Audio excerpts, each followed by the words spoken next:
அரியலூரில் கங்கை கொண்ட சோழபுரம் என்ற பகுதியில் வந்து பாரத பிரதமர் வந்து சரியாக 12 மணி அளவில் வந்து இந்த நிகழ்வில் வந்து பங்கேற்க இருக்கிறாங்க. அதாவது குறிப்பாக பார்த்தீங்கன்னா இப்போ இருக்கிற இந்த கங்கை கொண்ட சோழபுரம் என்ற பகுதியில் அதாவது ஆடி திருநாள் திருநாள் வந்து இன்றைக்கு கொண்டாடப்பட இருக்கிறது.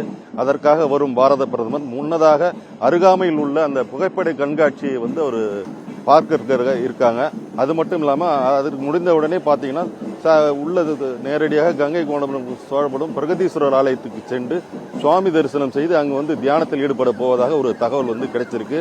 அது மட்டும் இல்லாமல் இசையமைப்பாளர் இளையராஜா அவர்களுடைய கச்சேரியானது அந்த அருகாமையிலேயே வந்து நடைபெற்று இருக்கு. அதை பார்க்கறதுக்கு அவங்க பாரத பிரதமரும் அவர் கூட வந்து முக்கிய நிர்வாகிகள் மற்றும் எம்பிக்கெல்லாம் வந்து இந்த பகுதியில் வந்து பார்வையிடத்துக்கான நிகழ்ச்சி நிரலும் இதில் இருக்கு.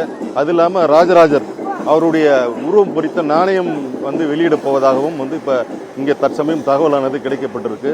அது மட்டும் இல்லாமல் அவர் வந்து இந்த ஹெலிபேடிலிருந்து இந்த பகுதிக்கு வரும் வரையில் பார்த்தீங்கன்னா ரோட் ஷோ நடத்துவதற்கான வாய்ப்புகள் அதிகமாக இருப்பதாகவும் சொல்லப்படுது. கௌதமி, இப்போ பார்த்தீங்கன்னா அந்த பகுதியில் பொதுமக்கள் ஏராளமானவர் வந்து இந்த இருபுறமும் வந்து குவிந்திருக்கக்கூடிய காட்சியும் நம்மளால் பார்க்க முடிகிறது.